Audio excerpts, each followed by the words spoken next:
আগ্রার তাজমহল থেকে কিছুটা দূরের এই শহরের নাম ফিরোজাবাদ। 4 শতাব্দী ধরে ঐতিহ্যবাহী এই শহরটি ভারতের কাঁচ তৈরির ডিপো। মধ্যপ্রাচ্য যুদ্ধ শুরুর পর তীব্র জ্বালানি সংকট দেখা দেয়ায় নিভতে বসেছে গ্লাস সিটি খ্যাত ফিরোজাবাদের কাঁচ কারখানার চুল্লির আগুন।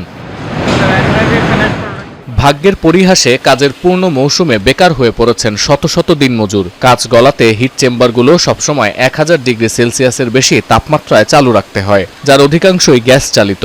গ্যাসের ওপর অতি নির্ভরশীলতা ভারতীয় কারখানাগুলোকে সবচেয়ে ঝুঁকিপূর্ণ করে তুলেছে, কারণ তেল মজুত করলেও গ্যাস কম থাকায় শিল্প খাতে সরবরাহ বন্ধের আশঙ্কা এখন তুঙ্গে।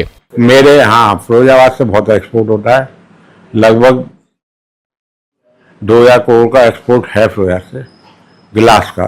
हैंडीक्राफ्ट भी काफ़ी यूनिट है और उससे एक्सपोर्ट भी होता है, और वो भी बहुत दिनों से अफेक्टेड है। पहले तो अमेरिका की पॉलिसी और ड्यूटी के कारण अफेक्ट रहा।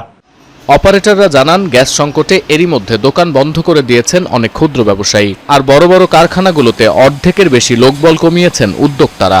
এ অবস্থায় গেল 1 মাসে উৎপাদন কমেছে 40% পর্যন্ত। শিল্প সংশ্লিষ্টরা বলছেন, চলতি অর্থ বছরে ভারতে কাঁচ রপ্তানি 3% প্রবৃদ্ধির পথে ছিল, কিন্তু গেল 1 মাসে চালান কমেছে 20% পর্যন্ত।